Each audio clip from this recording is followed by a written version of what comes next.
옛날 어느 상골 마을에 겨울바람이 매섭게 몰아치던 시절이 있었답니다. 그의 겨울은 유난히 눈이 많이 내려 산과 들이 온통 하얀색으로 뒤덮였고 처마 밑에는 어른 팔뚝만한 고드름이 주렁주렁 매달려 있었는데 마을 사람들은 추위 때문에 문을 꼭 걸어 잠그고 밖으로 나올 엄두조차 내지 못했습니다. 하늘은 며칠째 잿빛구름을 잔뜩 머금고 있었고 가끔씩 불어오는 바람은 살을 애는 듯 날카로워 지나가는 나그네의 옷깃을 절로 여미게 만들 만큼 혹독했습니다. 이 마을 끄트머리에는 다 쓰러져가는 초가집 한 채가 위태롭게 서 있었는데 그곳에는 민우라는 이름의 젊은이가 홀로 살고 있었습니다. 민우는 부모님을 일찍 여의고 가진 것 하나 없이 가난하게 살았지만 마음씨만큼은 비단결처럼 곱고 성실해서 마을 사람들의 칭찬이 자자했습니다. 비록 자신의 끼니를 잇기도 어려운 형편이었지만 남의 어려운 사정을 보면 그냥 지나치지 못하고 콩 한 쪽이라도 나누어 먹으려는 따뜻한 심성을 가진 청년이었습니다. 어느 날 아침 쌀독은 바닥을 보이고 땔감마저 다 떨어져 방바닥이 얼음장처럼 차가워지자 민우는 더 이상 집에만 있을 수가 없게 되었습니다. 그는 낡고 기운 무명옷을 몇 겹 껴입고 해진 집신을 단단히 동여맨 뒤 지게를 지고 산으로 향했는데 눈이 무릎까지 푹푹 빠지는 험한 산길이었지만 민우는 묵묵히 걸음을 옮겼습니다.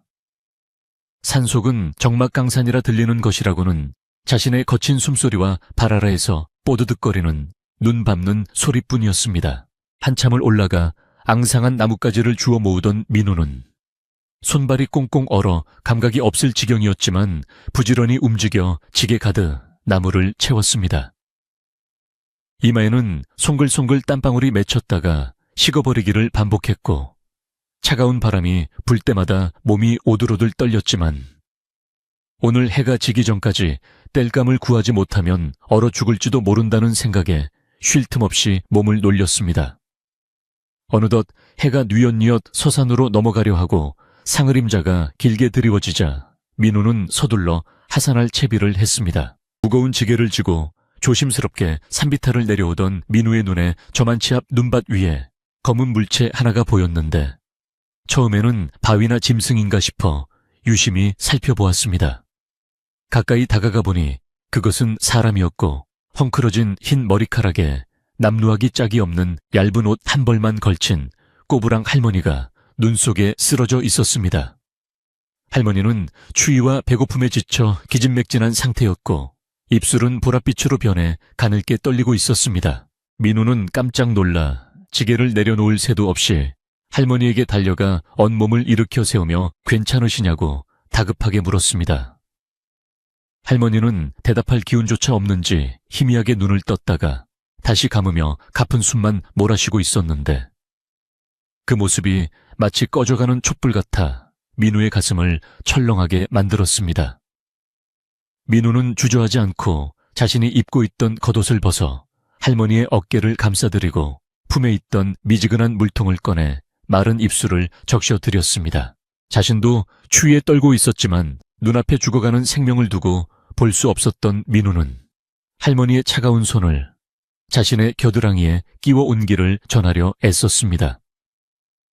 한참을 주무르고 따뜻한 입김을 불어넣자 할머니의 창백했던 얼굴에 아주 조금씩 핏기가 돌아오기 시작했고 굳게 닫혀있던 눈꺼풀이 파르르 떨리며 열렸습니다.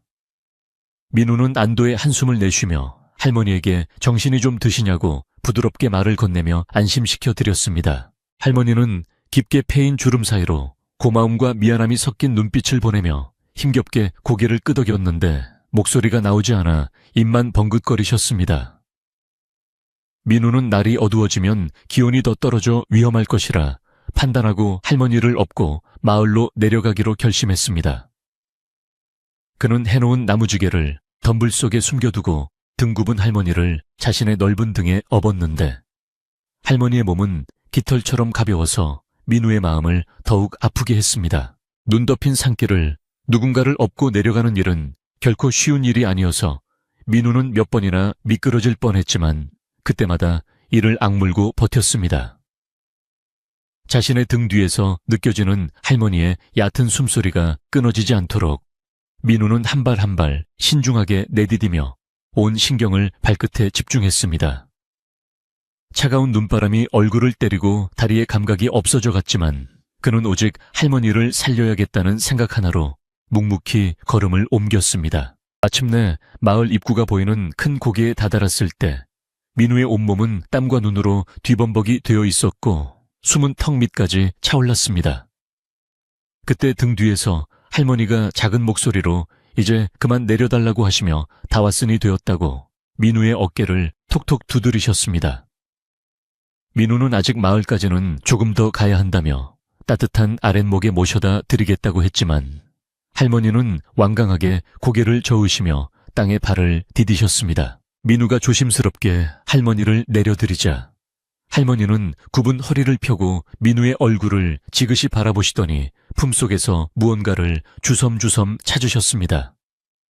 할머니의 거친 손바닥 위에는 아주 작고 볼품없는 새카만 씨앗 하나가 놓여 있었는데 칠흑처럼 검은 빛이 도는 기묘한 씨앗이었습니다.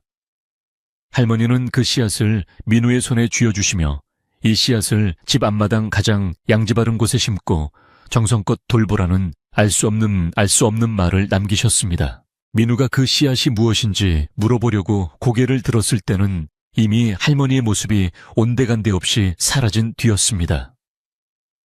분명 방금 전까지 눈앞에 서 계셨는데 눈보라가 휘몰아치더니 마치 연기처럼 흩어져 버린 것 같아 민우는 자신의 눈을 의심하며 주변을 두리번거렸습니다.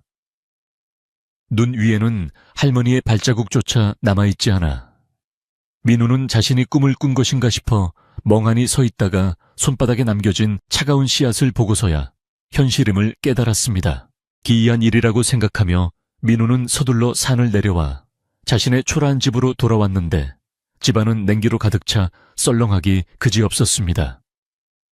그는 아궁이에 불을 지필 뗄감이 없어 냉방에 앉아 언손을 호호 불다가 주머니에 넣어두었던 검은 씨앗을 꺼내 호롱불 아래서 자세히 들여다보았습니다. 겉보기에는 길가에 굴러다니는 평범한 돌멩이 같기도 하고 태다남은 숫덩이 같기도 한 그 씨앗에서는 묘하게 따뜻한 기운이 느껴지는 듯했습니다. 민우는 할머니의 당부를 허투루 듣지 않고 마당 한 구석에 깨진 항아리를 찾아 그 안에 고운 흙을 채워 넣었습니다. 꽁꽁 언 땅을 파낼 수가 없어 항아리를 방 안 윗목에 들여놓고 조심스럽게 씨앗을 심은 뒤 물 한 바가지를 정성껏 부어주었습니다. 싹이 날 것 같지 않은 척박한 겨울이었지만 민우는 할머니의 신비로운 눈빛을 떠올리며 마음속으로 간절히 빌었습니다. 부디 이 작은 씨앗에서 생명이 움터 우리 집의 작은 희망이라도 가져다 주기를 바랍니다. 민우는 흙을 토닥이며 중얼거렸고 그날 밤은 유독 바람소리가 거세게 들려왔습니다. 창호지 문이 덜컹거리는 소리에 잠을 뒤척이던 민우는 씨앗을 심은 항아리 쪽을 자꾸만 쳐다보게 되었습니다.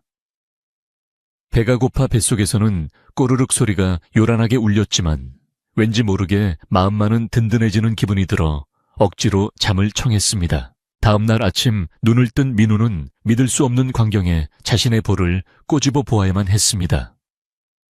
분명 어젯밤에 심은 그 작고 검은 씨앗에서 하룻밤 사이에 어른 손가락만큼 굵고 튼튼한 초록색 줄기가 솟아올라 있었기 때문입니다. 밖은 여전히 엄동설한의 추위가 맹위를 떨치고 있었지만 방 안 항아리 속의 식물은 마치 한여름의 태양을 머금은 듯 싱그러운 생명력을 뿜어내고 있었습니다. 더욱 놀라운 것은 그 줄기에서 뻗어나온 잎사귀들이 은은한 빛을 내며 방 안의 공기를 훈훈하게 데워주고 있다는 사실이었습니다. 뗄감을 떼지 않았는데도 방바닥에는 온기가 감돌았고 코끝에는 향긋한 풀내음이 스쳐 지나갔습니다. 민우는 신기한 마음에 식물 가까이 다가가 잎사귀를 살짝 만져보았는데 손끝에서 전해오는 따뜻함이 마치 어머니의 품속처럼 포근했습니다. 민우는 이것이 예사로운 일이 아님을 직감하고 혹여나 이 신비한 식물이 추위에 상할까봐 정성을 다해 돌보았습니다. 물을 줄 때도 차가운 물을 그냥 주지 않고 아랫목에 두어 미지근하게 만든 뒤 주었고 바람이 들어오는 문틈을 꼼꼼하게 막아주었습니다. 식물은 민우의 정성에 보답이라도 하듯 하루가 다르게 쑥쑥 자라나 며칠 뒤에는 천장에 닿을 만큼 커졌습니다. 식물이 자라면서 집안의 냉기는 완전히 사라졌고 민우는 한겨울에도 호팁을 하나만 덮고 자도 춥지 않게 되었습니다. 그뿐만 아니라 식물이 뿜어내는 기운 덕분인지 배고픔도 덜 느껴지고 몸에는 활력이 넘쳐 굳은 일을 해도 피곤한 줄을 몰랐습니다. 민우는 산속에서 만난 그 할머니가 평범한 노인이 아니라 산신령이나 도인일지도 모른다는 생각을 하게 되었습니다. 이 신비한 일은 민우 혼자만의 비밀로 간직하고 싶었지만 시골 마을의 소문이란 발 없는 말이 천리를 가듯 금세 퍼져나가기 마련이었습니다. 어느 날 민우네 집 앞을 지나던 이웃사람이 한겨울에 민우네 집 지붕 위로 아지랑이가 피어오르는 것을 목격하게 되었습니다. 다른 집들은 굴뚝에서 연기도 나지 않고 지붕에 눈이 수북이 쌓여 있는데 민우네 집 지붕만 눈이 녹아내리고 있었기 때문입니다. 동네 사람들은 민우가 산에서 산삼을 캤다느니 도깨비 방망이를 얻었다느니 하며 수군거리기 시작했고 호기심 많은 아이들이 담장 너머를 기웃거렸습니다. 민우는 사람들의 시선이 부담스러워 대문을 굳게 닫고 지냈지만 소문은 꼬리에 꼬리를 물고 옆 마을까지 퍼져나갔습니다. 그리고 마침내 마을에서 가장 욕심 많고 심술궂기로 유명한 부자 칠성 영감의 귀에도 이 소식이 들어가게 되었습니다. 칠성 영감은 마을의 땅이란 땅은 거의 다 소유하고 있었지만 그것으로도 모자라 남의 것을 탐내는 데에 혈안이 된 사람이었습니다. 그는 자신의 따뜻한 기와집에서도 털옷을 겹겹이 입고 화로를 끼고 살면서도 춥다고 난리였는데 가난한 민훈의 집이 훈훈하다는 소리에 배가 아파 견딜 수가 없었습니다.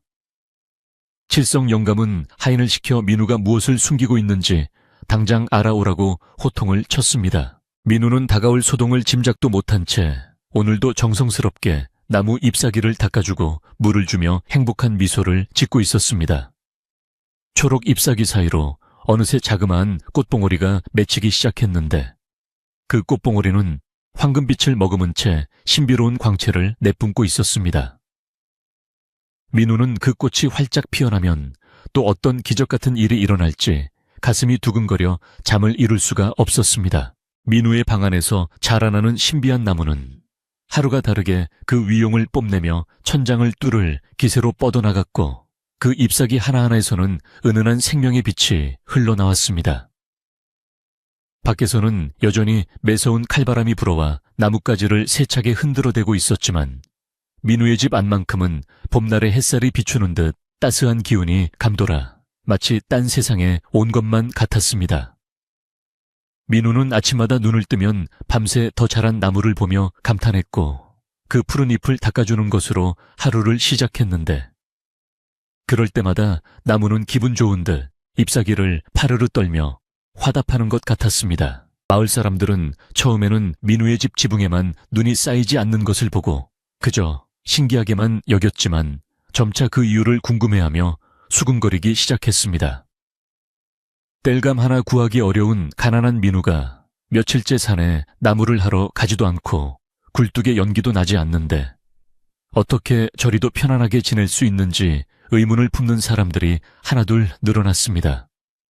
개 중에는 민우가 밤마다 몰래 산에 올라가 도깨비와 내기를 해서 금은 보화를 얻어왔다는 둥 터무니없는 소문을 퍼뜨리는 사람도 생겨났지만 민우는 그저 묵묵부답으로 일관했습니다. 그러던 어느 날 마을 어귀에 사는 수다쟁이 칠복 어머니 민우에게 김치를 좀 얻어볼까 하여 대문을 두드렸다가 열린 방문 사이로 보이는 거대한 초록색 나무를 목격하고 말았습니다. 칠복 어멈은 자신의 눈을 의심하며 입을 다물지 못했고 방 안에서 뿜어져 나오는 훈훈한 열기에 놀라 뒤로 나자빠질 뻔했습니다. 그녀는 김치를 얻는 것도 잊은 채 헐레벌떡 마을 우물가로 달려가 동네 안악들에게 자신이 본 기이한 광경을 침을 튀겨가며 떠벌리기 시작했습니다. 세상에, 내 눈으로 똑똑히 봤다니까요. 민훈의 방 안에 집채만한 나무가 자라고 있는데 그 나무에서 빛이 나고 방이 찜질방처럼 후끈거리더라고요. 칠복 어멈의 말에 안악들은 반신반의하면서도 귀를 쫑긋 세웠고, 이 이야기는 삽시간에 마을 전체로 퍼져나가 남정네들의 술자리 안주거리까지 오르게 되었습니다. 사람들은 저마다 그 나무의 정체에 대해 추측을 내놓았는데, 어떤 이는 산신령이 내린 축복이라 했고, 어떤 이는 요물이라며 두려워하기도 했습니다. 이 소문은 결국 마을에서 제일 가는 부자이자 욕심쟁이로 소문난 칠성 영감의 귀에까지 들어가고야 말았는데, 그는 평소에도 남이 잘 되는 꼴을 못 보는 심술궂은 성격의 소유자였습니다. 칠성 영감은 자신의 곳간에 쌀이 가득하고 비단 옷을 겹겹이 입고 지내면서도 늘 춥다며 아랫목에서 꼼짝도 하지 않는 위인이었는데, 민우가 뗄감도 없이 따뜻하게 지낸다는 말에 심기가 몹시 불편해졌습니다. 그는 곤방대를 탁탁 털며 하인들에게 당장 민운의 집동태를 살피고 오라며 고래고래 소리를 질렀습니다. 하인들이 돌아와 칠복 어멈의 말이 사실임을 고하자 칠성 영감의 얼굴은 질투와 탐욕으로 붉게 달아올랐고, 그 작은 눈은 매서운 독사처럼 번들거렸습니다. 저놈이 감히 천한 신분에 그런 귀한 물건을 가지고 있다니 필시 내 땅에서 훔쳐간 것이거나 부정한 방법으로 얻은 것이 분명해. 칠성 영감은 억지를 부리며 어떻게든 그 나무를 자신의 것으로 만들 궁리를 하기 시작했습니다. 그는 방 안에 앉아 머리를 굴리며 민우를 공영에 빠뜨릴 계략을 짜내느라 밤잠을 설칠 지경이었습니다. 다음 날부터 칠성 영감은 마을 사람들을 만날 때마다 민우에 대한 험담을 늘어놓으며 분위기를 흉흉하게 만들기 시작했습니다. 자네들, 그거 아나 민우네 집에 있는 그 괴상한 나무가 마을의 기운을 다 빨아먹고 있다는구먼. 그러니 올겨울이 이렇게 춥고 눈이 많이 오는 게야. 칠성 영감은 그럴싸한 거짓말을 보태어 순박한 마을 사람들을 선동했고, 사람들은 점차 민우를 의심의 눈초리로 바라보게 되었습니다. 민우는 갑자기 차가워진 마을 사람들의 시선에 당황했지만 그 이유를 짐작할 수 없어 답답한 마음만 가득했습니다. 평소 친하게 지내던 이웃조차 슬금슬금 피하고 길에서 마주쳐도 인사를 받아주지 않자 민우는 외톨이가 된 듯한 쓸쓸함을 느꼈습니다.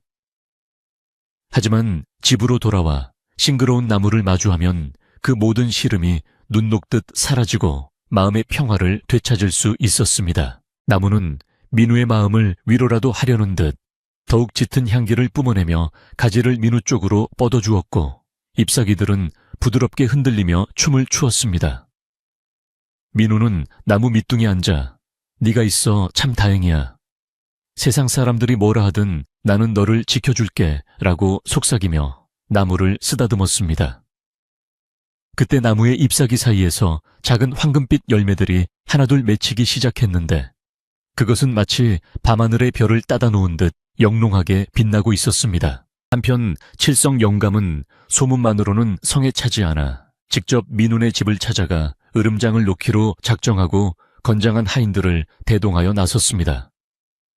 민운의 집 대문을 발길로 걷어차며 들어선 칠성 영감은 마당에 들어서자마자 느껴지는 따스한 기운에 흠칫 놀라면서도 짐짓 위엄을 부리며 고함을 쳤습니다. 이놈 민우야, 썩 나오지 못할까? 네가 요사스러운 물건을 집에 들여 마을에 재앙을 부르고 있다는데 내 눈으로 확인을 해야겠다. 방 안에 있던 민우가 황급히 뛰쳐나와 칠성 영감에게 고개를 숙이며 예를 갖췄지만, 칠성 영감은 민우를 거들떠보지도 않고 방문 쪽으로 성큼성큼 다가갔습니다. 민우가 앞을 가로막으며 어르신 누추한 곳이라 들어오시기에 불편하십니다. 라고 정중히 만류했지만 칠성 영감은 하인들을 시켜 민우를 강제로 끌어내게 했습니다. 칠성 영감은 방문을 벌컥 열어젖혔고, 그 순간 방 안을 가득 채우고 있던 황금빛 서광이 마당으로 쏟아져 나왔습니다. 칠성 영감은 눈이 부셔 잠시 손으로 앞을 가렸다가 서서히 드러나는 나무의 자태를 보고 입이 딱 벌어져 다물 줄을 몰랐습니다. 천장까지 닿은 거대한 나무에는 주먹만한 황금 열매들이 주렁주렁 매달려 있었고, 그 열매들에서는 맛있는 쌀밥 냄새와 고소한 기름 냄새가 풍겨 나오고 있었습니다. 칠성 영감은 생전 처음 보는 기이하고도 아름다운 광경에 넋을 잃고 바라보다가 이내 끓어오르는 탐욕을 주체할 수 없어 침을 꼴깍 삼켰습니다. 이것은 전설에나 나온다는 풍요의 나무가 아니더냐. 칠성 영감은 떨리는 목소리로 중얼거리며 덥석 나무를 만지려 했지만 민우가 다시 달려와 앞을 막아섰습니다. 어르신, 이 나무는 추운 겨울, 저를 살려준 소중한 생명입니다. 함부로 손대지 말아 주십시오. 민우의 단호한 태도에 칠성 영감은 눈을 부라리며 삿대질을 해댔습니다. 내 이놈, 이런 귀한 보물을 너 같은 놈이 가지고 있다는 것 자체가 죄악이다 필시. 네가 산신령님의 물건을 훔쳤거나 내 산에서 몰래 캐온 것이 분명해. 칠성 영감은 억지를 쓰며 당장이라도 나무를 뽑아갈 기세였지만 민우는 물러서지 않고 꿋꿋하게 맞섰습니다. 칠성 영감은 주변에 몰려든 마을 사람들의 눈을 의식해서인지 두고 보자 내 반드시 이 나무의 출처를 밝혀내고야 말겠다며 씩씩거리고 돌아갔습니다. 칠성 영감이 돌아간 뒤 민우는 털썩 주저앉아 한숨을 내쉬었는데 가슴이 답답하고 불안하여 견딜 수가 없었습니다. 그때 대문 밖에서 지팡이 짚는 소리가 들리더니 마을에서 가장 연로하시고 지혜롭기로 소문난 촌장 어른이 들어오셨습니다. 촌장 어른은 평소 거동이 불편하여 바깥 출입을 잘 하지 않으시는데 민우네 집까지 오신 것을 보고 민우는 놀라 벌떡 일어나 맞이했습니다. 촌장 어른은 인자한 미소를 지으며 민우의 손을 잡고 방으로 들어와 나무를 찬찬히 살펴보시더니 깊은 탄성을 내뱉으셨습니다. 참으로 귀하고 신비로운 것이로구나. 내 평생 살면서 이런 기운을 가진 나무는 처음 보는도다. 촌장 어른은 나무의 기운을 느끼며 눈을 지그시 감으셨다가 걱정스런 표정으로 민우를 바라보셨습니다. 민우야, 옛말에 귀한 것은 감출수록 안전하고 빛나는 것은 어둠 속에 두어야 오래 간다고 하였다. 내 마음씨가 고와 하늘이 복을 내린 것이 분명하나 세상에는 그 복을 시기하는 무리가 반드시 있는 법이니라. 촌장 어른은 칠성 영감이 다녀간 것을 이미 알고 계신 듯 의미심장한 말씀을 하셨습니다. 민우는 촌장 어른의 말씀에 귀를 기울이며 고개를 끄덕였습니다. 어르신, 제가 어찌하디야 이 나무를 지키고 마을의 평화를 깨지 않을 수 있겠습니까? 민우가 간절하게 묻자 촌장 어른은 지팡이로 바닥을 톡톡 두드리시며 나지막이 말씀하셨습니다.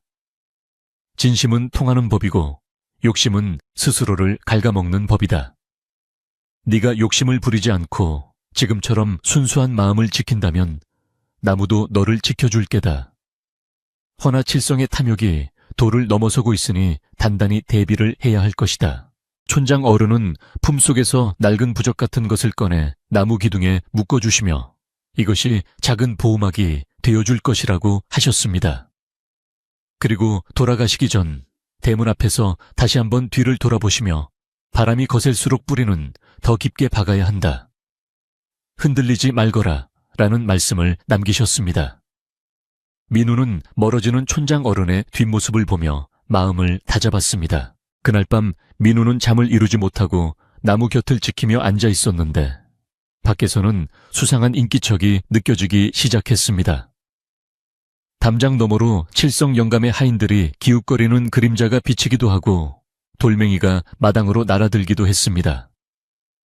민우는 두려움이 엄습해왔지만 자신의 생명의 은인이나 다름없는 이 나무를 절대 뺏기지 않겠다고 다짐하며 나무를 꼭 끌어안았습니다. 나무는 민우의 불안을 감지했는지 전보다 더 밝은 빛을 내뿜으며 방 안을 환하게 비추었고 황금 열매들은 더욱 탐스럽게 부풀어 올랐습니다. 열매 껍질이 살짝 갈라지며 그 사이로 하얀 김이 모락모락 피어오르기 시작했는데 그 향기가 어찌나 진하고 구수한지 집 밖, 심리 밖까지 퍼져나갈 정도였습니다. 이 향기는 자고 있던 마을 사람들의 코끝을 간지럽혀 잠을 깨우게 만들었습니다. 마을 사람들은 한밤중에 어디선가 나는 밥 짓는 냄새와 고기 굽는 냄새에 이끌려 하나둘 밖으로 나왔고 자연스럽게 냄새의 근원지인 민훈의 집 앞으로 모여들었습니다. 칠성 영감도 이 냄새를 맡고 자다가 벌떡 일어나 눈을 번뜩이며 옳지 이제 때가 되었구나 라고 외치며 무릎을 쳤습니다. 그는 내일 날이 밝는 대로 마을 회의를 소집하여 민우를 몰아쓸 계획을 세우며 음흉한 미소를 지었습니다. 새벽녘이 되자 나무의 열매 중 하나가 톡 하고 터지며 그 안에서 쌀알들이 쏟아져 내리기 시작했습니다. 민우는 깜짝 놀라 바가지를 가져다 대었고 금세 바가지 하나가 하얀 쌀로 가득 차는 기적을 목격했습니다. 이 쌀은 일반 쌀과는 달리 윤기가 자르르 흐르고 빛이 나는 신비한 쌀이었는데 민우는 이것으로 죽을 끓여 굶주린 이웃들에게 나눠주어야겠다는 생각을 했습니다. 하지만 날이 밝자마자 칠성 영감이 마을 청년들을 이끌고 꽹과리를 치며 민훈의 집 앞으로 들이닥쳤습니다.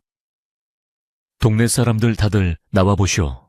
이 민우놈이 요사스런 요술을 부려 우리 마을의 전기를 빨아먹고 있어. 당장 저 나무를 베어버리고 민우를 쫓아내야 우리 마을이 삽니다. 칠성 영감의 선동에 마을 사람들은 웅성거리며 민훈의 마당을 가득 메우기 시작했고 분위기는 일촉즉발의 상황으로 치달았습니다. 민우의 집 마당은 이른 아침부터 칠성 영감이 몰고 온 사람들로 인해 북새통을 이루었는데 꽹과리 소리와 사람들의 웅성거림이 조용하던 상골마을의 정적을 산산조각 내버렸습니다. 칠성 영감은 비단 두루마기를 휘날리며 마당 한가운데 떡하니 버티고 서서 마치 고을 원님이라도 된 양위세를 떨치고 있었고 그 뒤로는 몽둥이와 밧줄을 든 건장한 하인들이 험상궂은 표정으로 도열에 있어보는 이들로 하여금 공포감을 조성했습니다. 마을 사람들은 칠성 영감의 기세에 눌려 감히 나서지는 못하고 담장 너머나 대문 밖에서 걱정스러운 눈빛으로 사태를 관망할 뿐이었습니다. 칠성 영감은 헛기침을 크게 한 번 하더니 동네 사람들이 모두 들으라는 듯 쩌렁쩌렁한 목소리로 민우를 향해 호통을 치기 시작했는데 그 목소리에는 탐욕과 시기심이 잔뜩 묻어 있었습니다. 자네들 모두 똑똑히 듣게나 이 민우놈이 우리 마을에 흉흉한 기운을 불러들이고 있다. 한겨울에 지붕에 눈이 쌓이지 않고 방 안에서 괴상한 빛이 뿜어져 나오는 것이 요물이 아니고 무엇이겠느냐. 칠성 영감의 선동에 몇몇 사람들은 동요하며 수군거리기 시작했고 분위기는 점점 험악해져만 갔습니다. 방 안에 있던 민우는 심장이 쿵쾅거려 터질 것만 같았지만 두려움에 떨고만 있을 수는 없다고 생각하며 신비한 나무를 한번 바라보았습니다. 나무는 마치 걱정하지 말라는 듯 민우에게 따뜻한 온기를 전해주었고 그 잎사귀들은 부드럽게 흔들리며 민우의 어깨를 토닥이는 것 같았습니다. 민우는 나무에게서 용기를 얻어 심호흡을 깊게 한 번 하고는 굳게 닫혀있던 방문을 열고 마당으로 나섰는데 그의 표정은 비장하면서도 한 점 부끄러움이 없는 당당함이 서려 있었습니다. 민우가 모습을 드러내자 웅성거리던 사람들은 일순간 조용해졌고 모두의 시선이 그에게로 쏠렸는데 민우는 칠성 영감에게 정중하게 고개를 숙여 인사를 올렸습니다. 어르신 그리고 동네 어르신들, 아침부터 소란을 피워 송구합니다만 제 말 좀 들어주십시오. 이 나무는 요물이 아니라 추위에 얼어 죽어가던 저를 살려준 고마운 생명입니다. 민우는 차분하고 또렷한 목소리로 지난 눈 내리던 날 산에서 만난 할머니와 씨앗에 얽힌 사연을 하나도 빠짐없이 이야기했습니다. 하지만 칠성 영감은 민우의 말이 채 끝나기도 전에 코웃음을 치며 말을 잘랐는데 그의 얼굴에는 비웃음이 가득했습니다. 흥 지나가던 개가 웃을 소리를 하는구나. 눈보라치는 산속에서 웬 할머니를 만났으며 그 할머니가 요술 씨앗을 주었다고. 그런 허무맹랑한 거짓말을 누가 믿을 줄 아느냐.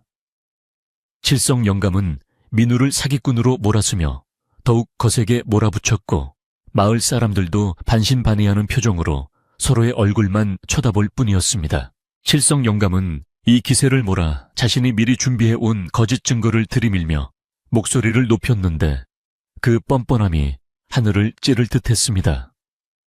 내 이럴 줄 알고 곰곰이 생각해보니 지난 가을 내 곳간에서 아주 귀한 검은 약초 씨앗이 없어진 적이 있었지. 분명 내 놈이 내 밭에서 일할 때 슬쩍 훔쳐간 것이 틀림없다. 칠성 영감은 잊지도 않은 사실을 마치 진실인 양 꾸며대며 민우를 도둑으로 몰아갔고, 하인들은 옆에서 맞습니다. 그때 도둑이 들었지요. 라며 맞장구를 쳤습니다. 민우는 칠성 영감의 억지 주장에 말문이 막혀 가슴이 답답해졌지만 화를 내지 않고 차분하게 대응하려 노력했습니다. 어르신, 저는 하늘을 우러러 한 점 부끄러움이 없습니다. 남의 물건에 손을 댄 적도 없거니와 이 씨앗은 분명 할머니께서 주신 것입니다. 민우의 호소에도 불구하고 칠성 영감은 증거가 없으니 네 말은 믿을 수 없다. 내 씨앗으로 키운 나무이니 그 나무는 당연히 내 것이다. 라며 막무가내로 우기기 시작했습니다. 그때 방 안에서 문틈으로 새어나오던 구수한 냄새가 더욱 진해지며 마당 전체로 퍼져나가기 시작했는데, 그것은 갓 지은 쌀밥과 고기국 냄새, 그리고 달콤한 과일, 향이 뒤섞인 환상적인 향기였습니다. 아침을 굶고 나온 마을 사람들은 그 냄새에 홀려 저도 모르게 군침을 삼켰고, 배에서는 꼬르륵 소리가 여기저기서 울려 퍼졌습니다. 사람들은 칠성 영감의 말보다 코끝을 자극하는 이 냄새에 더 마음이 흔들리기 시작했고, 도대체 방 안에 무엇이 있기에 이런 냄새가 나는지 궁금해 미칠 지경이었습니다. 칠성 영감 또한 이 기가 막힌 냄새를 맡고 탐욕스러운 본색을 더욱 노골적으로 드러내기 시작했는데, 그의 코는 벌름거리고 눈은 먹이를 노리는 맹수처럼 번들거렸습니다. 그는 처음에는 나무를 베어버리자고 했었지만 이제는 그 나무가 보물단지임을 직감하고 온전한 상태로 차지하고 싶은 욕심이 생긴 것입니다. 냄새를 보니 보통 나무가 아니로구나. 내 잃어버린 씨앗이 이렇게 훌륭하게 자랐다니 내가 직접 거두어 가야겠다. 칠성 영감은 하인들에게 눈짓을 보내며 민우를 끌어내고 나무를 파내올 준비를 하라고 지시했는데, 하인들은 밧줄과 삽을 들고 민우에게 위협적으로 다가왔습니다. 민우는 두 팔을 벌려 방문 앞을 가로막으며 결사적으로 저항했지만 건장한 하인들의 힘을 당해내기에는 역부족이었습니다. 안 됩니다. 이 나무는 함부로 옮기면 죽을 수도 있습니다. 제발 멈추어 주십시오. 민우의 절규에도 아랑곳하지 않고 하인들은 민우를 밀치고 신발을 신은 채 마루로 올라가려 했습니다. 바로 그때 마을 사람들 사이를 헤치고 촌장 어른이 지팡이를 짚고 나오시며 멈추시오 라고 큰 소리로 외치셨는데, 그 목소리에는 늙은이답지 않은 위엄이 서려 있어 좌중을 압도했습니다. 촌장 어른은 칠성 영감 앞으로 다가가 준엄하게 꾸짖으셨습니다. 자네는 부끄럽지도 않은가 어린 사람을 상대로 힘으로 뺏으려 들다니 마을의 어른으로서 채통을 지키시게. 촌장 어른의 등장에 하인들은 멈칫하며 뒤로 물러섰고 칠성 영감도 당황한 기색이 역력했습니다. 하지만 이미 욕심에 눈이 먼 칠성 영감은 촌장 어른의 만류조차 귀에 들어오지 않았고 오히려 촌장 어른에게 대들며 목청을 높였습니다. 촌장님은 빠지십시오. 이것은 내 물건을 되찾는 정당한 일입니다. 도둑놈을 감싸는 것은 촌장님답지 않습니다. 칠성 영감은 아나무인으로 행동하며 다시 하인들을 재촉했고 마을 분위기는 일촉즉발의 위기 상황으로 치달았습니다. 민우는 더 이상 물러설 곳이 없다고 판단하고 마지막 결단을 내리기로 마음먹었습니다. 좋습니다. 그렇다면 모두에게 이 나무를 보여드리겠습니다. 나무가 누구를 주인으로 여기는지, 그리고 이 나무가 정말 요물인지 복덩이인지 직접 눈으로 확인해 보십시오. 민우는 떨리는 손으로 방문의 고리를 잡았고 마을 사람들은 숨을 죽이며 민우의 손끝을 주시했습니다. 칠성 영감도 어디 한번 보자는 심산으로 팔짱을 끼고 거만하게 턱을 치켜들었습니다. 민우가 방문을 활짝 열어젖히는 순간 방 안가득 차 있던 눈부신 황금빛이 폭포수처럼 쏟아져 나와 마당에 있던 사람들의 눈을 멀게 할 듯 비추었습니다. 사람들은 아이고 눈부셔라 하며 눈을 가렸다가 서서히 적응하며 방 안의 광경을 바라보았는데 그곳에는 세상 어디에서도 볼 수 없는 경이로운 모습이 펼쳐져 있었습니다. 천장까지 닿은 거대한 나무는 에메랄드처럼 푸른 잎을 자랑하고 있었고 가지마다 매달린 황금 열매들은 마치 살아있는 심장처럼 붉은빛과 금빛을 번갈아 내뿜으며 고동치고 있었습니다. 그 광경을 본 마을 사람들은 일제히 탄성을 질렀고 그 자리에 얼어붙어 입을 다물지 못했습니다. 세상에 저게 꿈인가? 생신가 나무에 황금 덩어리가 매달려 있네. 사람들은 저마다 감탄사를 연발하며 홀린 듯 나무를 바라보았고 나무에서 뿜어져 나오는 따뜻한 기운에 추위조차 잊어버렸습니다. 칠성 영감은 그 황금 열매를 보자마자 다리에 힘이 풀려 주저앉을 뻔하다가 이내 정신을 차리고 미친 듯이 웃어대기 시작했습니다. 하하하하, 보았느냐? 저것은 황금나무다 내 것이다. 저건 내 것이야. 칠성 영감은 이성을 잃고 신발도 벗지 않은 채 마루로 뛰어올라 방 안으로 들어가려 했습니다. 민우가 그 앞을 막아서자 칠성 영감은 민우의 멱살을 잡고 거칠게 밀쳐버렸는데 민우는 힘없이 바닥에 나뒹굴었습니다. 넘어진 민우를 본 촌장 어른이 천벌을 받을 짓을 멈추라. 고 소리쳤지만 칠성 영감의 귀에는 오직 황금 열매가 부르는 소리만 들릴 뿐이었습니다. 칠성 영감이 나무에 가까이 다가가 탐욕스러운 손을 뻗어 가장 크고 빛나는 열매를 따려고 하는 순간 나무가 갑자기 웅궁거리는 소리를 내며 거세게 진동하기 시작했습니다. 마치 나무가 화를 내는 듯한 그 소리에 방 안의 공기가 무겁게 가라앉았고 칠성 영감은 흠칫 놀라 손을 멈췄습니다. 하지만 눈앞의 황금을 포기할 수 없었던 그는 다시 한번 손을 뻗으며 이 나무는 이제 내 것이다 라고 소리쳤습니다. 그러자 나무의 잎사귀들이 날카롭게 서며 칠성 영감을 향해 슉슉거리는 소리를 내었고 방 안에 있던 촛불들이 일제히 꺼지며 어둠이 깔렸습니다. 오직 나무의 황금 열매만이 기괴한 붉은 빛을 띠며 번쩍거렸는데 그 모습은 아름다우면서도 공포스러운 분위기를 자아냈습니다. 밖에서 지켜보던 마을 사람들은 두려움에 떨며 뒷걸음질 쳤고 아이들은 무서워 울음을 터뜨렸습니다. 민우는 바닥에서 일어나 나무를 향해 무릎을 꿇고 간절히 빌었습니다. 나무님, 노여움을 푸세요. 저분은 욕심에 눈이 멀어 잠시 실수를 하는 것입니다. 부디 마을 사람들에게 해를 끼치지는 말아주세요. 민우의 진심 어린 기도가 통했는지 나무의 진동은 조금 잦아들었지만 칠성 영감을 향한 경계의 빛은 거두지 않았습니다. 칠성 영감은 민우가 나무와 대화하는 것을 보고 내 놈이 나무에 요술을 걸었구나 라며 오히려 화를 냈습니다. 이제 상황은 단순히 나무의 소유권을 다투는 것을 넘어 신비한 힘과 인간의 탐욕이 대결하는 형국으로 변해버렸습니다. 칠성 영감은 겁에 질린 하인들에게 어서 들어와서 저 나무를 찍어버려라. 내가 가지지 못할 바에는 차라리 장작으로 만들어버리겠다 라고 악을 썼습니다. 하인들은 주인의 명령을 거역할 수도 없고 기이한 나무가 무서워 이러지도 저러지도 못하며 우물쭈물하고 있었습니다. 마을 사람들은 칠성 영감의 광기에 혀를 내두르며 비난하기 시작했습니다. 저 욕심쟁이 영감이 기어이 사다를 내는구먼.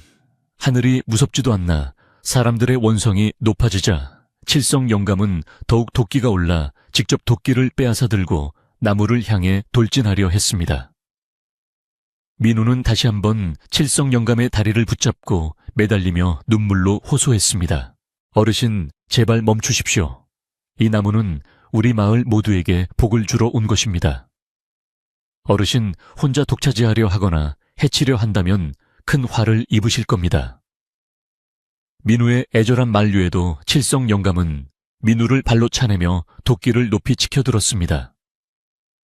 그때 하늘에서 갑자기 마른 번개가 치며 천둥 소리가 요란하게 울려 퍼졌고 맑았던 하늘이 순식간에 먹구름으로 뒤덮이기 시작했습니다. 바람이 거세게 불어와 마당의 집기들이 날아다니고 사람들은 몸을 가누기 힘들 정도로 휘청거렸습니다. 칠성 영감의 가시바람에 날아가고 상투가 풀어 헤쳐져 산발이 되었지만 그는 도끼를 놓지 않고 광기 어린 눈으로 나무를 노려보았습니다. 이것은 단순한 날씨의 변화가 아니라 하늘이 노하고 나무가 심판을 준비하는 전조였습니다. 민우는 이제 말로는 칠성 영감을 막을 수 없음을 깨닫고 나무 앞을 온몸으로 가로막으며 두 눈을 질끈 감았습니다. 할머니 도와주세요. 이 어리석은 욕심으로부터 우리를 지켜주세요. 민우의 마음속 외침이 끝남과 동시에 나무의 황금 열매들이 일제히 빛을 발하며 눈을 뜰 수 없을 만큼 강렬한 섬광을 쏘아내기 시작했습니다. 모든 것이 하얗게 변해버린 그 순간 마을 사람들은 숨을 멈추고 다가올 기적 혹은 재앙을 기다렸습니다. 강렬했던 황금빛 섬광이 서서히 잦아들고 사람들이 조심스럽게 눈을 떴을 때 민우의 방 안과 마당에는 기이한 정적이 감돌고 있었습니다. 도끼를 들고 기세등등하게 나무를 내리찍으려던 칠성 영감은 보이지 않는 거대한 힘에 튕겨져 나가 마당 한가운데 눈밭에 처박혀 있었고 그가 꽉 쥐고 있던 도끼는 자루가 두 동강이 난 채 저만치 뒹굴고 있었습니다. 칠성 영감은 엉덩방아를 찧은 충격보다 지금 무슨 일이 일어난 것인지 도무지 알 수 없다는 표정으로 멍하니 허공을 응시하고 있었는데 그의 얼굴은 공포와 당혹감으로 하얗게 질려 있었고 값비싼 비단옷 쓴 흙탕물과 눈으로 뒤범벅이 되어 볼품없이 구겨져 있었습니다. 반면 민우는 나무 바로 앞에 서 있었음에도 불구하고 머리카락 한 올 다치지 않고 온전한 모습으로 서 있어 보는 이들을 놀라게 했습니다. 오히려 나무는 민우를 보호하려는 듯 가지를 둥글게 휘어 그를 포근하게 감싸고 있었으며 잎사귀에서는 부드럽고 따스한 빛이 흘러나와 민우의 놀란 가슴을 진정시켜주고 있었습니다. 이를 지켜보던 마을 사람들은 그제야 이 나무가 사악한 요물이 아니라 선과 악을 구별할 줄 아는 신령한 존재임을 깨닫고 저마다 탄성을 자아내며 고개를 끄덕였습니다. 촌장 어른은 지팡이를 짚고 앞으로 나와 넘어진 칠성 영감을 내려다보며 준엄하게 꾸짖으셨는데 그 목소리가 마당 전체에 쩌렁쩌렁하게 울려 퍼졌습니다. 보았느냐 하늘이 내린 신물은 주인을 알아보는 법이다. 내 욕심이 얼마나 추악하면 말 못하는 나무조차 너를 거부하고 밀어내겠느냐. 지금이라도 하늘 앞에 무릎 꿇고 사죄하지 않는다면 더 큰 화를 면치 못할 것이다. 촌장 어른의 호통에 마을 사람들도 맞습니다. 욕심이 과하면 벌을 받는 법입니다.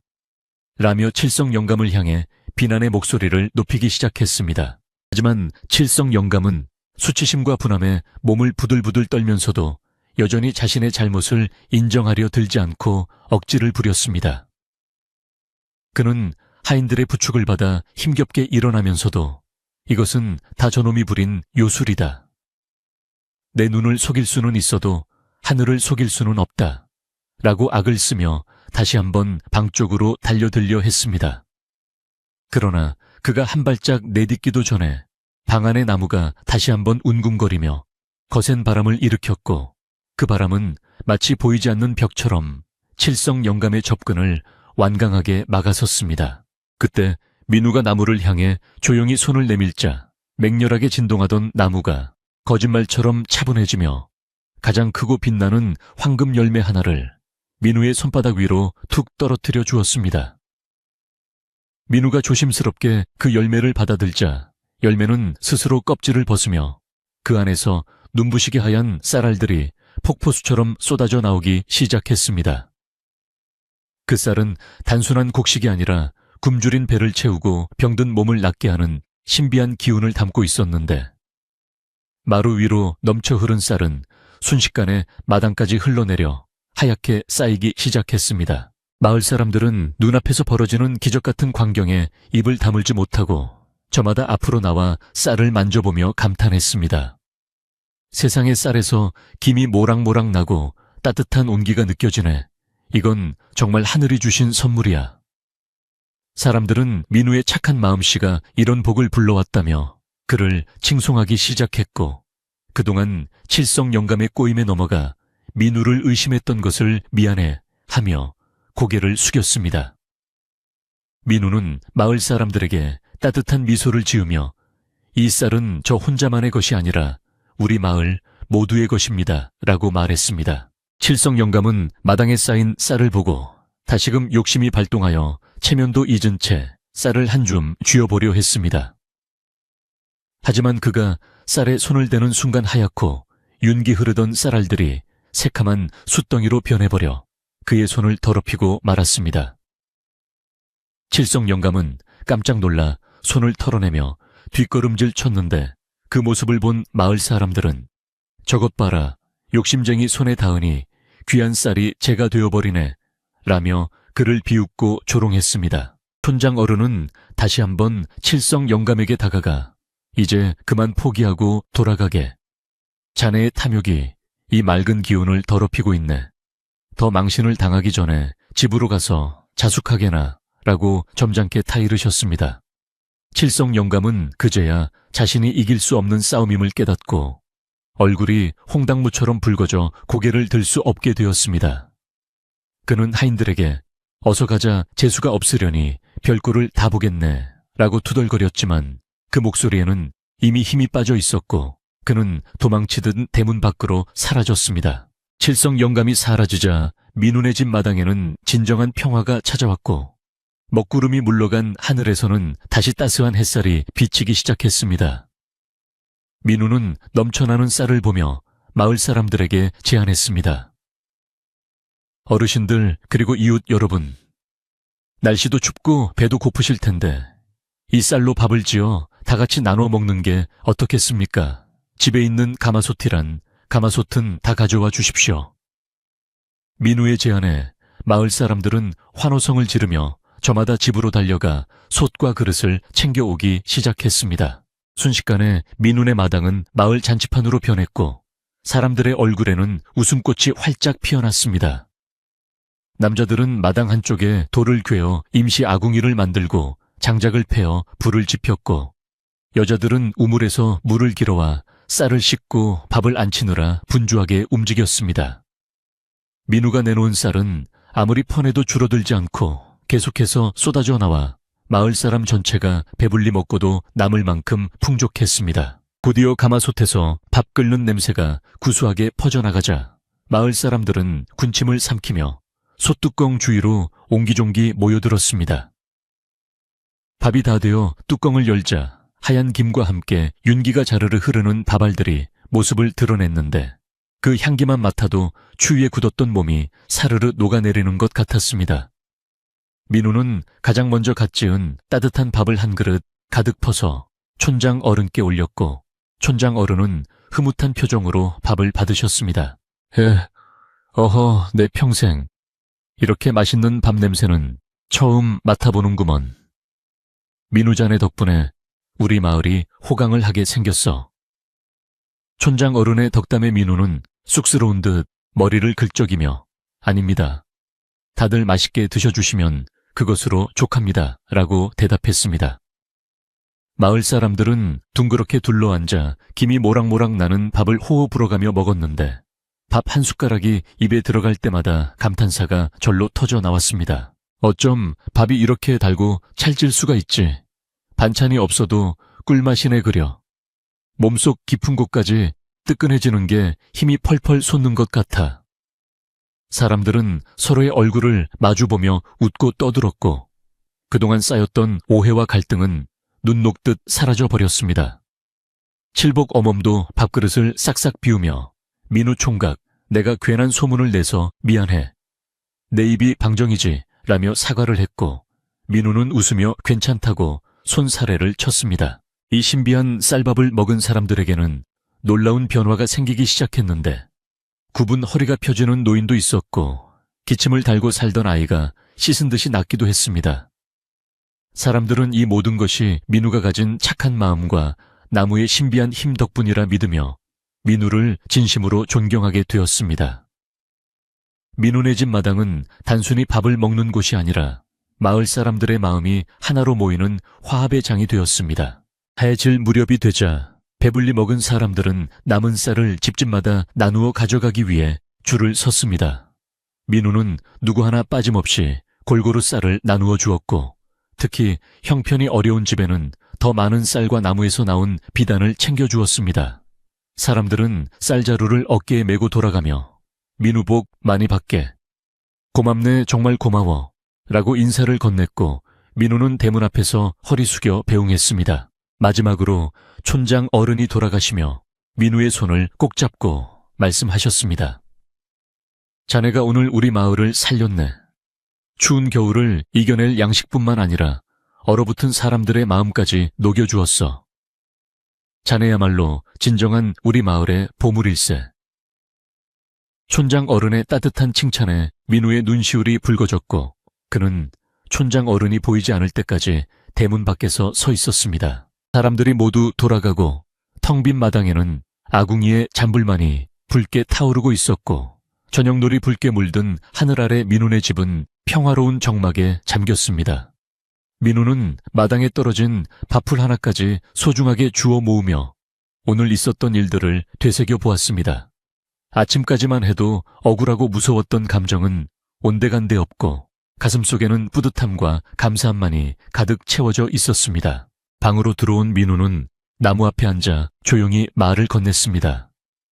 나무님 정말 감사합니다. 덕분에 칠성 영감님의 횡포도 맞고 마을 사람들과 따뜻한 밥 한 끼 나눌 수 있었습니다. 나무는 민우의 말에 대답이라도 하듯 잎사귀를 살랑거리며 은은한 빛을 내뿜었고, 방 안은 다시금 포근한 온기로 가득 찼습니다. 민우는 나무 밑동에 기대어 앉아 창호지 문 너머로 들려오는 겨울바람 소리를 자장가 삼아 잠시 눈을 감고 휴식을 취했습니다. 그 시각 칠성 영감의 집은 쥐 죽은 듯 고요했고, 대문은 굳게 걸어 잠긴 채 아무런 인기척도 들리지 않았습니다. 마을 사람들은 칠성 영감이 부끄러워 며칠 동안 밖으로 나오지 못할 것이라고 수근거렸지만 아무도 그를 동정하지는 않았습니다. 오히려 사람들은 각자의 집으로 돌아가 따뜻한 아랫목에 누워 민우네 집에서 가져온 쌀자루를 흐뭇하게 바라보며 행복한 저녁을 맞이하고 있었습니다. 밤이 깊어지자 마을 곳곳의 굴뚝에서는 저녁밥 짓는 연기가 평화롭게 피어올랐고, 민우가 나눠준 쌀 덕분에 밥 짓는 냄새가 온 동네를 진동했습니다. 개 짖는 소리조차 들리지 않는 고요한 산골 마을의 겨울밤 민우는 비로소 긴장이 풀려 노곤한 몸을 이불 속에 뉘었습니다. 천장까지 닿은 나무가 뿜어내는 은은한 조명 아래서 민우는 세상 그 누구보다 행복한 부자가 된 기분이었습니다. 민우는 잠들기 전 머리맡에 놓인 물그릇을 들어 나무에게 물을 주며 내일도 부디 우리 마을을 지켜줘 라고 속삭였습니다. 나무는 물을 머금고 더욱 생생한 초록빛을 띠며 민우의 꿈속까지 지켜줄 기세로 든든하게 서 있었습니다. 창밖에는 다시금 한방눈이 내리기 시작했지만 이제 민우에게는 그 눈이 춥고 매섭게 느껴지지 않았습니다. 이제 모든 소동이 끝나고 민우와 마을 사람들에게는 평화로운 일상만이 남게 되었습니다. 욕심쟁이는 물러갔고 착한 사람은 복을 받았으며 마을은 풍요로움으로 가득 찼습니다. 이 기적 같은 이야기는 바람을 타고 이웃 마을로 또 그 너머로 전해지며 사람들의 마음을 따뜻하게 데워줄 것입니다. 칠성 영감의 소동이 지나가고 난 뒤 민우네 집 마당에는 다시금 하얀 눈이 소복이 쌓여 지난날의 어지러웠던 발자국들을 깨끗하게 덮어주었습니다. 마치 아무 일도 없었다는 듯 고요해진 세상 속에서 민우는 빗자루를 들고 마당을 쓸었는데, 사각거리는 빗자루 소리가 겨울 아침의 정적을 기분 좋게 깨우고 있었습니다. 대문 밖으로 보이는 마을 풍경은 예전과 다름없는 산골 마을의 모습이었지만 그 공기 속에 감도는 기운은 확연히 달라져 있었습니다. 집집마다 굴뚝에서는 아침밥을 짓는 하얀 연기가 힘차게 피어오르고 있었고, 골목길을 오가는 사람들의 표정에는 더 이상 근심이나 배고픔의 그림자가 드리워져 있지 않았습니다. 민우는 마당 한가운데 서서 방 안을 들여다보았는데 신비한 나무는 여전히 푸른 빛을 발하며 든든하게 자리를 지키고 있었습니다. 어제 그토록 맹렬하게 진동하며 위험을 뽐내던 모습은 온데간데 없고 지금은 그저 순한 양처럼 잎사귀를 살랑거리며 민우에게 아침 인사를 건네는 듯했습니다. 민우는 나무에게 다가가 고맙다, 내 덕분에 우리 마을이 다시 웃음을 되찾았어 라고 속삭이며 잎사귀에 맺힌 이슬을 조심스럽게 닦아주었습니다. 나무는 민우의 손길에 화답하듯 은은한 향기를 뿜어내어 방 안가득 채웠는데 그 향기는 맞는 사람의 마음을 차분하게 가라앉혀주는 묘한 힘이 있었습니다. 점심때가 되자 마을 사람들이 하나둘씩 민우네 집으로 찾아와 감사의 인사를 전했는데 빈손으로 오는 사람은 아무도 없었습니다. 어떤 이는 산에서 캔 도라지를 가져오고 어떤 이는 겨우내 말려둔 시래기를 가져와 민우의 마루에 살며시 올려놓았습니다. 민우 총각 어제 준 쌀로 밥을 해 먹었더니 아픈 허리가 싹 낫지 뭔가. 정말 고마워서 이걸 좀 가져왔네. 이웃 아주머니의 말에 민우는 그저 맛있게 드셨으면 다행입니다라며 쑥스러운 미소를 지었습니다. 민우의 집은 이제 단순히 밥을 얻으러 오는 곳이 아니라 마을 사람들의 정이 오고 가는 따뜻한 사랑방이 되어가고 있었습니다. 한편 칠성 영감의 기와집 대문은 여전히 굳게 닫혀 있었고 그 안에서는 아무런 인기척도 들리지 않아 적막감만이 감돌았습니다. 마을 사람들은 칠성 영감이 부끄러워서 나오지 못하는 것이라며 혀를 찼지만 민우의 마음은 편치 않았습니다. 민우는 잠시 고민하다가 쌀 한 자루를 챙겨 칠성 영감의 집으로 향했는데 사람들은 그 욕심쟁이에게 뭐 하러 쌀을 주나 하며 말렸지만 민우는 고개를 저었습니다. 배고픔 앞에서는 누구나 평등한 법입니다. 지난 일은 잊고 다 같이 잘 살아야지요. 민우는 칠성 영감네 대문 앞에 쌀자루를 조용히 놓아두고 뒤도 돌아보지 않고 돌아왔습니다. 방 안에서 문틈으로 이 광경을 지켜보던 칠성 영감은 민우의 뒷모습을 보며 하염없이 눈물을 흘렸습니다. 자신이 그토록 괴롭히고 모함했음에도 불구하고 원망은커녕 쌀을 나누어주는 민우의 넓은 마음씨에 칠성 영감의 얼어붙었던 마음도 녹아내린 것입니다.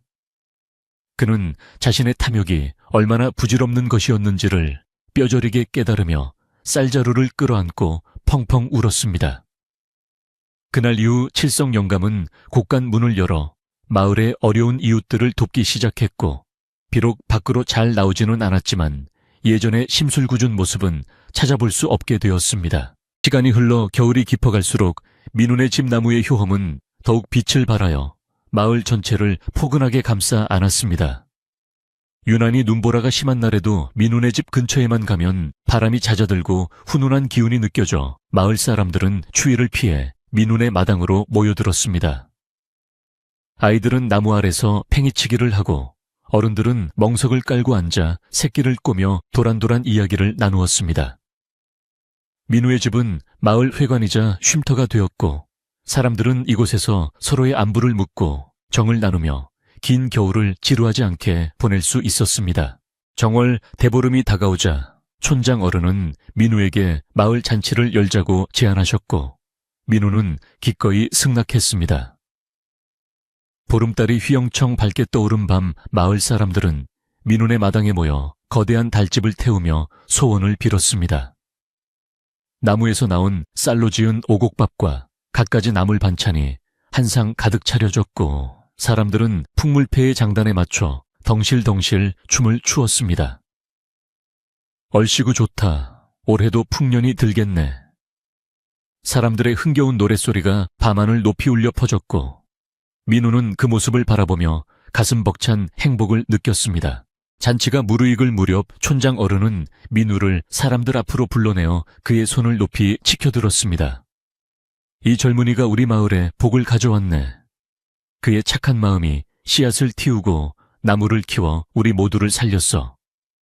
앞으로 우리 마을 이름은 민우의 덕을 기려 복촌이라 부르기로 하세. 마을 사람들은 일제히 박수를 치며 환호했고 민우는 얼굴이 빨개져 어쩔 줄을 몰라 했습니다. 하늘에 떠있는 보름달도 민우를 축복하듯 더욱 환한 빛을 비추어 주었고 나무의 잎사귀들도 바람에 흔들리며 박수 소리를 보태는 듯했습니다. 겨울이 지나고 봄이 찾아오자 신비한 나무에도 변화가 생겼는데 황금 열매가 사라진 자리에 예쁜 꽃들이 피어나기 시작했습니다.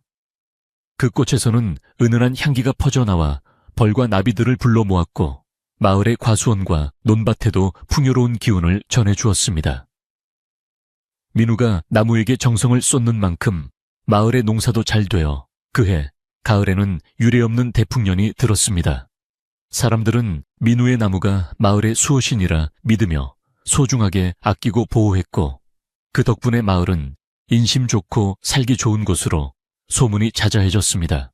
어느덧 1년이라는 시간이 흘러 다시 눈 내리는 겨울이 찾아왔지만 마을 사람들은 더 이상 추위를 두려워하지 않게 되었습니다. 곳간에는 쌀이 가득하고 마음에는 여유가 넘쳤기에 겨울은 오히려 서로의 온기를 확인하는 따뜻한 계절이 되었습니다. 민우는 눈 내리는 창밖을 바라보며 1년 전 산속에서 만났던 그 할머니를 떠올렸습니다. 지금쯤 어디에 계실까?